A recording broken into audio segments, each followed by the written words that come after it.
অধিকারীকে মিছিলের অনুমতি আজ দিয়েছে কলকাতা হাইকোর্ট। হাসনাবাদে দুপুর 2টা থেকে সন্ধ্যে 6টার মধ্যে শুভেন্দু অধিকারী তিনি মিছিল করতে পারবেন।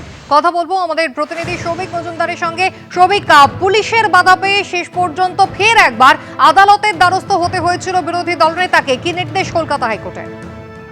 দেখো, একেবারে শুভেন্দু অধিকারীর আইনজীবীদের বক্তব্য হচ্ছে যে গতকালই কলকাতা হাইকোর্ট এই বিষয়ে ইতিবাচক সিদ্ধান্ত নেওয়ার জন্য পুলিশ কর্মীদের এবং স্থানীয় প্রশাসনকে নির্দেশ দিয়েছিলেন, কিন্তু কলকাতা হাইকোর্টের সেই ইতিবাচক সিদ্ধান্ত নেওয়ার নির্দেশের পরেও পুলিশ কিন্তু তাদের কর্মসূচিতে বাধা দিচ্ছে বলে অভিযোগ করা হয়েছে।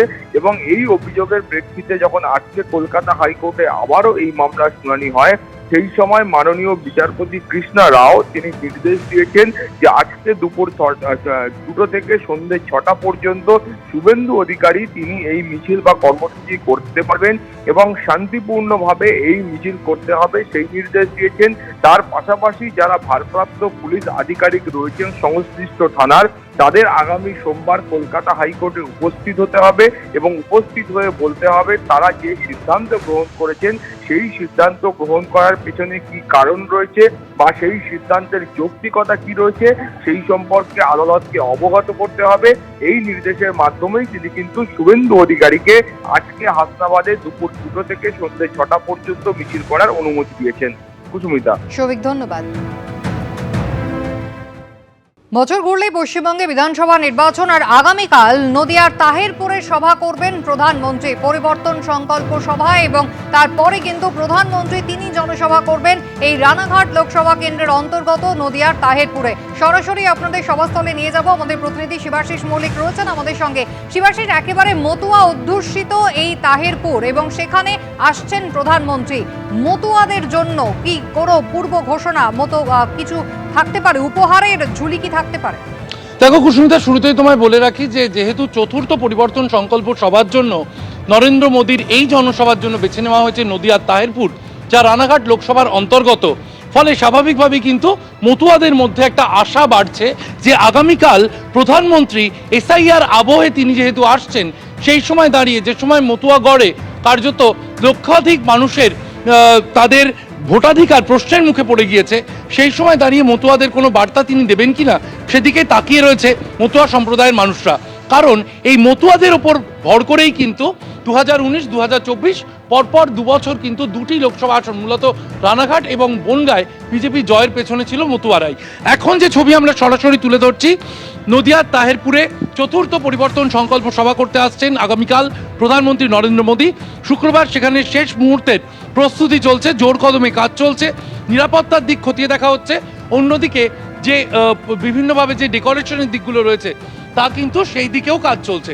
বিভিন্ন ভাগে বসার ব্যবস্থা করা হয়েছে, জেলা নেতৃত্ব, রাজ্য নেতৃত্ব এবং যারা কর্মী সমর্থক আসবেন তাদের বসার বিভিন্ন জোন করা হয়েছে। এবং চতুর্থ পরিবর্তন সংকল্প সভা 29শে মে চলতি বছরে আমরা জানি আলিপুরদুয়ারে প্রধানমন্ত্রী নরেন্দ্র মোদী প্রথম পরিবর্তন সংকল্প সভা করেছিলেন। এরপর দুর্গাপুর, দমদম হয়ে চতুর্থবার তিনি জনসভা করতে এখানে আসছেন এই নদিয়ার তাহিরপুরে। বাম দুর্গ হিসেবে তুমি জানো 2022 সালের পুরসভা ভোটে কিন্তু রাজ্যের একমাত্র পুরসভা তাহিরপুর জয় করেছিল বামেরা। ফলে এ রাজ্যের শাসক বিরোধী, তৃণমূল বিরোধী যে বাম ভোট, সেই বামপন্থী ভোটেও কিন্তু নজর রয়েছে বঙ্গ বিজেপির, তেমনটাই মনে করছে বিশেষজ্ঞ মহল। এবং সে কারণেই এই নদিয়াতে তাহিরপুরে জনসভা করবেন কাল প্রধানমন্ত্রী নরেন্দ্র মোদী। এরপরে আরও 6টা সভা জানুয়ারি এবং ফেব্রুয়ারি মাসে প্রধানমন্ত্রী নরেন্দ্র মোদীকে দিয়ে করা হবে। বলাই বাহুল্য 26-এর বিধানসভা নির্বাচনেও কিন্তু বিজেপির তারকা প্রচারক হিসেবে, মূল প্রচারক হিসেবে থাকছেন প্রধানমন্ত্রী নরেন্দ্র মোদী। শিবাশিস, ধন্যবাদ। সভার প্রস্তুতি কিন্তু একেবারে শেষ পর্যায়ে রয়েছে। রাজ্য বিজেপি সভাপতি শ্রমিক ভট্টাচার্য কালকের এই প্রধানমন্ত্রীর আশা নিয়ে তিনি কি বলছেন দেখুন। কোনো হিন্দু উদ্বাস্তু ভোটারের নাম ভোটার লিস্টের বাইরে থাকবে না। যারা সর্বস্ব খুইয়ে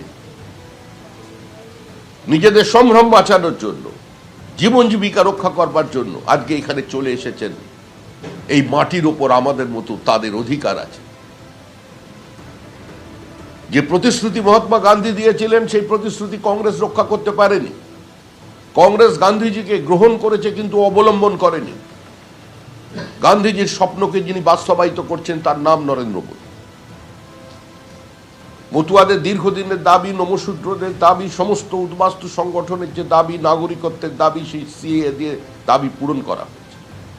আমরা সমস্ত মানুষের কাছে আবেদন জানাচ্ছি, যার কিন্তু সময় নেই, সিএর ফর্ম ফিল আপ করুন।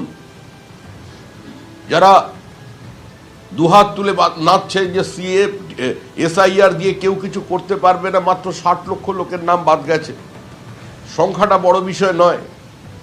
হিয়ারিং শেষ যখন শুরু হবে লাইভ স্ট্রিমিংয়ের, সেটা হলে আজকে মানুষ দেখতে পাবে কোথায় নিয়ে গিয়ে তারা পশ্চিমবঙ্গকে দাঁড় করিয়েছে, কারা ভোটার লিস্টে আছে। এবিপি আনন্দ, এগিয়ে থাকে, এগিয়ে রাখে।